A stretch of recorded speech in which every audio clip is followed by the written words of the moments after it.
क्या अमेरिका अपनी artificial intelligence companies को नेशनलाइज करने वाला है? तो रिसेंटली अमेरिका के सोशलिस्ट सेनेटर बर्नी सैंडर्स ने न्यूयॉर्क टाइम्स में एक बहुत ही इंपॉर्टेंट पीस लिखा, जिसमें उन्होंने कहा कि वो ऐसा ही कोई कानून अमेरिका में जल्दी इंट्रोड्यूस करने वाले हैं।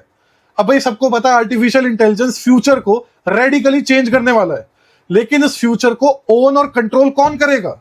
उससे फायदा किसको होगा, उससे नुकसान किसको होगा? क्या आम जनता को उससे अल्टीमेटली फायदा होगा, वर्किंग क्लास को फायदा होगा, या कुछ गिने चुने जो टेक बिलियनियर्स है वो इस फ्यूचर को ओन और कंट्रोल करेंगे? अब भाई आर्टिफिशियल इंटेलिजेंस कोई हवा में तो बनता नहीं है, हम लोगों का ही जो कलेक्टिव आउटपुट है, ये जितने भी चैट जीपीटी क्लॉड के एआई मॉडल्स हैं, ये इसी पर ट्रेन होते हैं। भाई जो सालों साल या दशकों से साइंटिफिक रिसर्च एक्यूमुलेट हुई है, जो हम लोग ऑनलाइन कंटेंट प्रोड्यूस करते हैं, पिक्चर्स हो गई, टेक्स्ट हो गए, वीडियोस हो गई, गाने हो गए, कोड हो गए, जो जर्नलिस्टिक वर्क हो गया, इन्हीं सबको यूज करके इनके एआई मॉडल ट्रेन होते हैं। और ये जितना भी हमारा कलेक्टिव आउटपुट है, फॉर द मोस्ट पार्ट ये इन कंपनियों ने ठगी मारकर हमसे उठा लिया, बिना हमारी परमिशन के, बिना एक्नॉलेज करे कि हम ये कर रहे हैं, और बिना हमें कोई मुआवजा दिए। मतलब वेल्दीएस्ट अमेरिकन ने ठगी मारी है ये आम आदमी पे।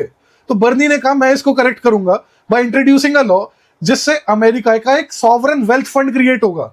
उसने कहा वन टाइम टैक्स लगेगा, ये जितनी भी open AI, Anthropic, x AI करके कंपनियां, आर्टिफिशियल इंटेलिजेंस की कंपनियां, ये 50% टैक्स देगी एक बारी में।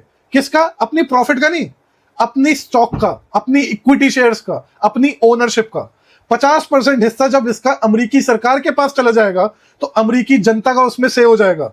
जो कंपनियां रन होती है उनको चलाते हैं उनके बोर्ड ऑफ डायरेक्टर्स। उस बोर्ड ऑफ डायरेक्टर में फिर पब्लिक का रिप्रेजेंटेशन होगा, और फिर पब्लिक डिसाइड करेगी कि वो टेक्नोलॉजी जो उनको फ्यूचर में इन्फ्लुएंस करेगी, वो क्या शेप लेगी आगे जाकर फ्यूचर में।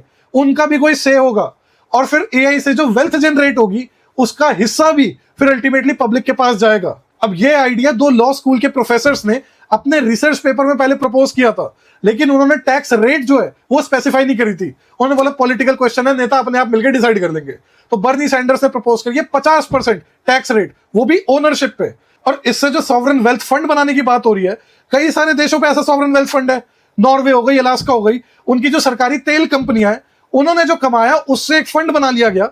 वो फंड इन्वेस्ट करता है और उससे जो रिटर्न्स आती है वहां से अपने ही देश निवासियों पे उसको खर्च किया जाता है।